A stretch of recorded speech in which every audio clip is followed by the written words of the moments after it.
a really useful tool in ZBrush is polygroups. Polygroups are essentially subgroups or like selection sets, which you have in a lot of other applications. If you hit Shift F, this is all the stuff you've seen before. You might have noticed that all the wireframes were like weird colors. Yeah, exactly. Like pink and purple. They're not just weird colors because we're eccentric and we like different colors. They're either different colors because they're selection sets. They're polygroups. So currently we have 3 meshes here, 3 beautiful cylinders. And these were just 3 subtools that are now one subtool. Exactly. So they're completely different meshes, but they're in the same subtool. We're going to cover subtools later on, so don't worry about that. So if you go under the tool palette and you find polygroups, just scroll down. Tool, polygroups. This one is autogroups. There are plenty of the other ones, but this is one of the most useful ones. Autogroups simply gives you different colors. So if they're not connected, like if none of them are merged by the vertices or your faces, then it'll give it a separate polygroup for each object in your scene. Exactly. So what we can use this for is, one of them is we can use it for masking. So if you hit Control, or if you hit the W key, we get up the transpose lines. If you hit control click one of them, you see they're being masked based on their polygroup. This is an incredibly powerful tool, which just speeds up masking so much. Yeah. So what we can do, we can hold down the Shift key to snap it. We can hold down the Shift key to snap the transpose line. And then we can just move it up and down. See, if the other 2s weren't masked, then we would move all 3 of them at the same time. Exactly. So it's a really powerful tool to really quickly, like Henning says, just create basically selection sets within ZBrush. Yeah, and we use this a lot as well. We're just going to show you a different character as well, which has selection sets in it. So here we have a character which has already been set up with polygroups. We're just going to show you now how you can hide and isolate parts. This, we're going to admit it, this is going to be a bit complicated, so please just look into the notes being provided here. Because essentially you use Control, Shift, Click for everything. Yeah, it's the same tools that we use for hiding and showing your mesh before. Yeah. But now just working within the polygroups. Exactly. So if you hold down Control, Shift, and you click, you're going to see that everything else is going to be hidden. The only thing which is being currently displayed is what we clicked on. But if we click it again, it's going to disappear. You're going to inverse the selection. And this is the tricky part. If you click stuff again now, it's going to disappear. Yeah. So the way that it works sort of like inverts itself now. After the first one, you will honestly just have to do this. This is a lot. This is based on muscle memory, not, how do we say, logic. So this can be incredibly frustrating initially, and I still mess this up. So, but now it's, once you Control click on things, you can just very easily just hide them, which is incredibly intuitive. In order to make everything hidden again, or visible again, you Control, Shift, click outside the model.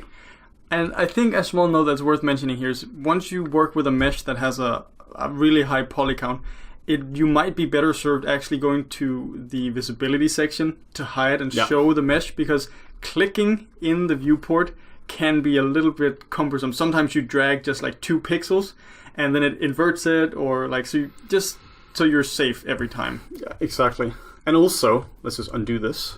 Let's say you have something selected here and you want to invert the selection. This is Control, Shift, drag outside the model. Yeah. And for me, this feels intuitive now because I've been doing this for so long. But initially, this will confuse you. And that's okay. Just refer to the notes and just sit down and do this for 10, 15 minutes. And then it will become intuitive. So what we can show you is, if we sort of revert back to this and make all of it one polygroup, then we can show you how to actually set up your polygroups. Like, so our polygroups here are based on the topology of the model. Yeah. There were a couple of different ways we could revert this back. One is, I'll just show you this real quick. It's really cool. If you mask something, you can make a polygroup based on masking. So let's say we want a polygroup here. We can just Control drag onto the model. Control drag onto the model like this, and then Control W. Control W will create a polygroup based on the masking. This is incredibly useful, and we do this a lot. But if nothing is selected, you can just hit Control W and you get a polygroup for everything. So basically clears the polygroups. Exactly. So that's very useful. So now we can go in and we can paint some custom ones here, Control W, or we can do it based on topology masking. So let's say we want a polygroup for just the bottom lip here. We can use topology masking like we discussed before. Hit the W key and just drag here, and now you can see we get a mask based on the topology of the model. This is what we covered in the transpose line chapter. Exactly. So now we hit Control W, the masked bit is going to get a different polygroup. And then this is a really easy way to sort of, now you can manipulate one part of the lip or the other part of the lip without actually, affecting the other. So now we can Control click on it, and then we can use the move brush, hit the Q key just to go into draw mode. Then we hit B, M, V to get into the move brush. Hit the S key to resize. And then we can just move it up and down. Get some really cool expressions. Get some super cool expressions. So this is really useful. This is something I use a lot, both for my personal work and for my professional work. We also have a really cool tool here, which allows you to create specific, or like to hide loops, and we can create polygroups based on that. Let's go down to the lowest level, just so we have a bit more control, or one of the lowest levels. So let's just Shift D to step down in the model. Shift D to step down. And then if you go up here, Control Shift, as you see, Control Shift is used for everything in ZBrush. It's used so much. So you hold that down, and then you have the possibility to select the lasso tool or the rectangular tool. Yeah, the lasso tool here is really cool because it allows you to, if you go into polyframe mode, it allows you to hide things based on topology. So if you were to select the center of the face, it just hides everything around it. Yeah. But if you select an edge between two faces, it actually hides a loop around the mesh. In order to make this work, we also have to set the bottom one to lasso. So lasso and lasso. And this way, if we click on the edge, you see there's a white border here. Click that one.